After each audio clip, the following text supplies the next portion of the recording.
guys, what's up? So, it's late. It's the 23rd that I'm recording this. Jeez, I am way behind on what I needed to do. But a very late Happy New Year to those who I didn't say Happy New Year to during my live stream when I was playing through Dark Souls stuff. And for those who did see that, I have not forgotten what I had promised as far as putting up that poll to see what you guys would want, whether you want me to try to finish it up with another live stream or whether you just want me to record me going through it. So, link to the polls down below, vote what you guys want me to do, and I will find some time to do it pretty quickly, soon, hopefully. Work's been nuts. So, as I promised, we're going to talk about this.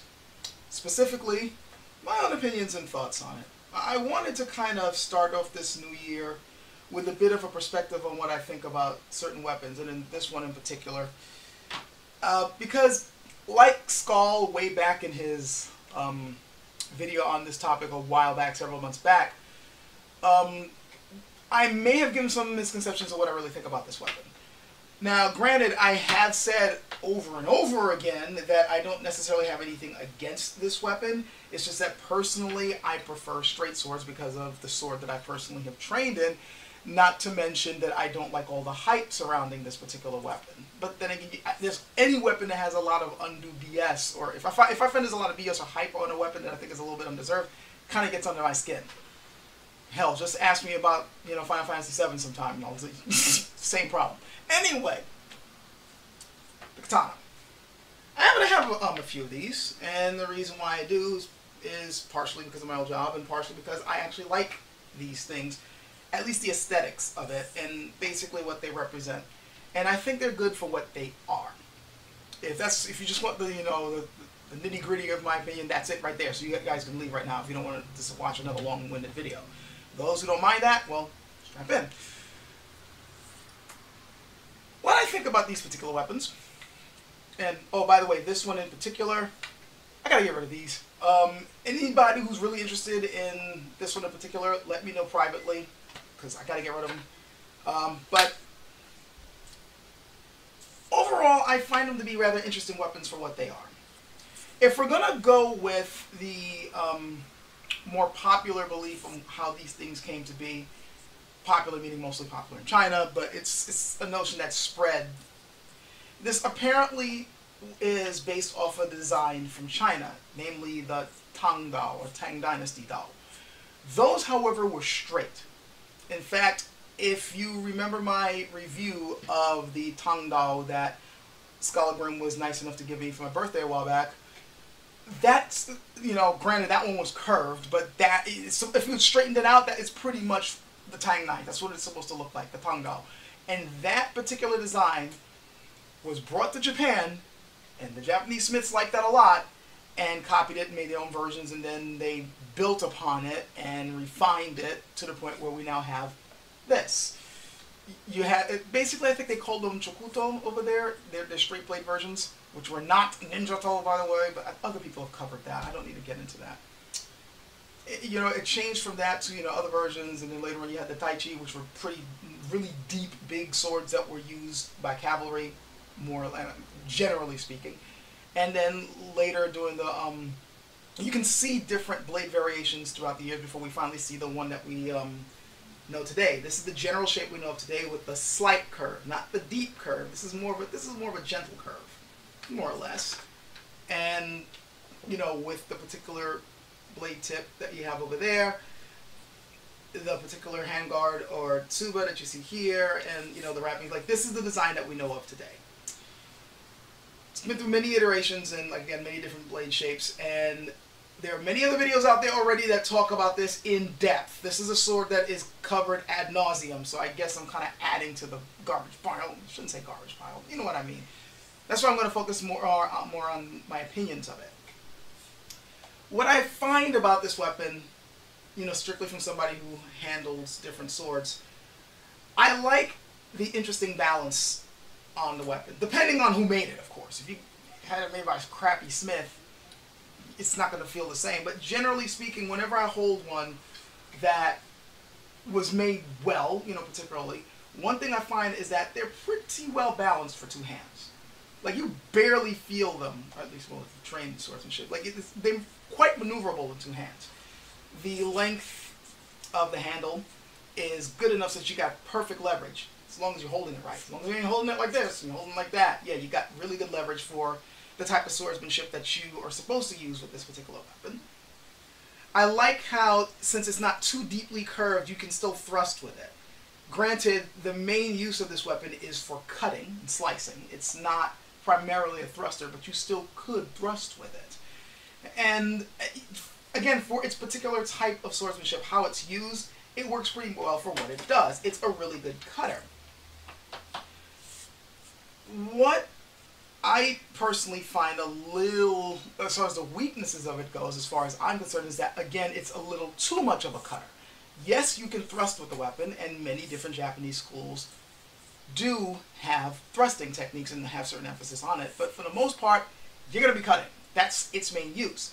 And if you're going up against someone who's going to be thrusting more than cutting, and you haven't adapted your style for that, or at least learn how to counter their thrust with a good cut to the wrists, or, you know, to them directly if your footsteps are really good, if your footwork's really good, yeah, you're at a disadvantage, because thrusts tend to hit the target quicker than cuts do.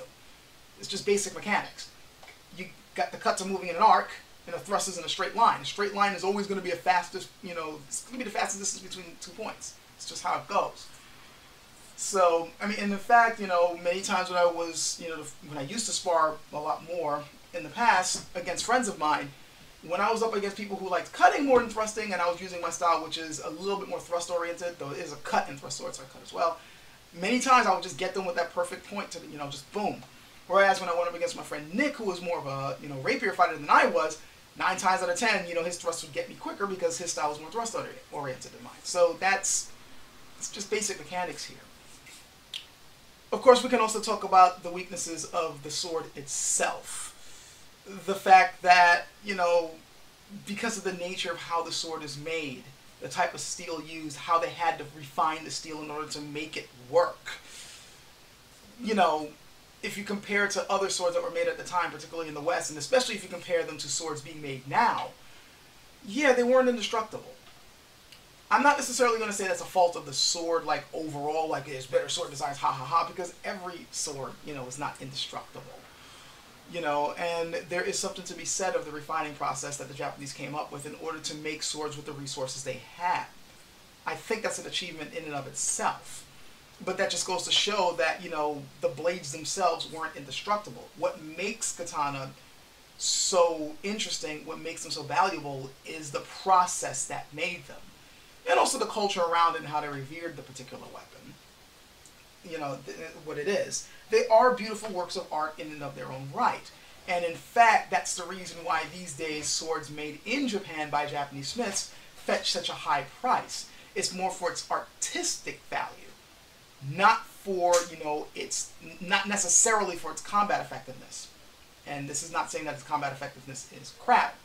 It was good, again, for the type of swordsmanship that uses it, and for the type of warfare that it was used for, yeah, the weapon was good for what it is and for what it does.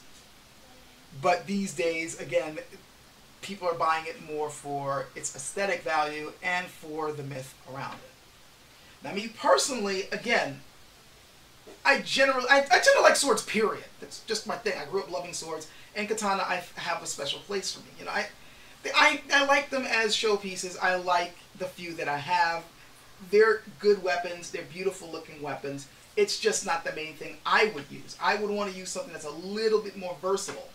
And for me, a straight sword that is balanced for both the cut and the thrust is more versatile. That's just my particular opinion. That's what I prefer to use. That's why I migrated toward the gen.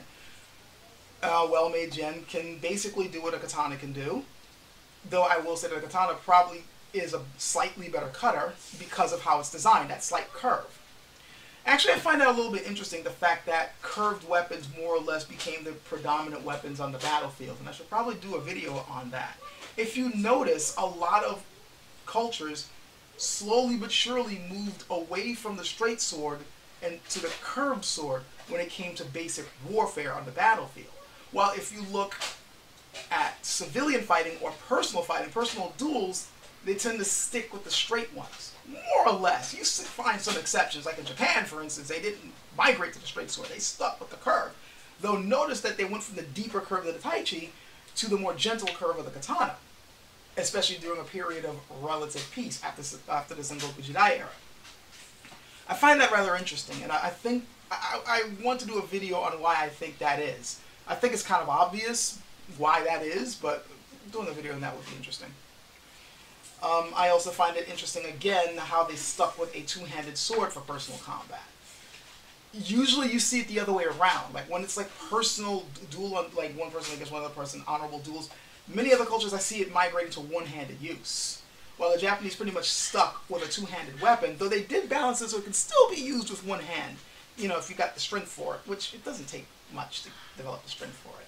And again, they're balanced pretty well for what they are. I would say that these days, like in modern times, even though the sword has more or less fallen out of favor, for the people who do want to come up with so-called tactical swords, I'm not surprised that the katana is more or less the weapon that a lot of people are basing their more modern tactical versions on.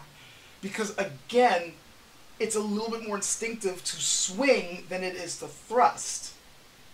And, you know, since the katana is generally a good cutting design, and now that we're making it with better and more modern steels, it makes for an interesting, you know, a good all-around weapon in a pinch, especially for somebody who isn't necessarily focusing, you know, on sword combat. If you just know a few good basic swings and good basic self-defense, you know, picking up a style that is reliant more on the cut with a few thrusts is going to it's going to be quicker to learn than, you know, one that is relying on a lot of finesse and, you know, all the types of thrust-oriented offensive and defensive movements that you'd have to learn, especially when it comes to one-on-one combat.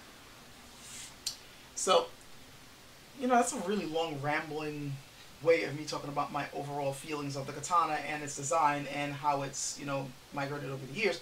I think it's a good solid weapon for what it is. I really do.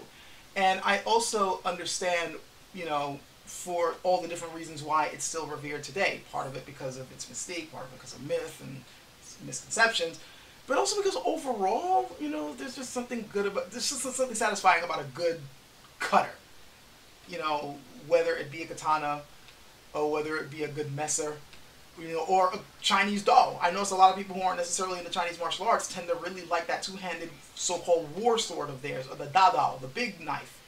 People gravitate toward really good cutters. There's something satisfying about that, you know, a good splitting sword, you know.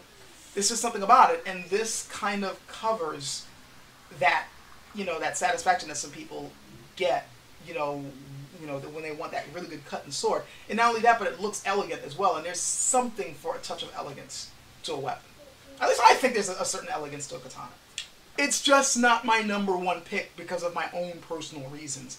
And I am a little turned off about, you know, the overhype around these, though, thankfully, that seems to be dying down some.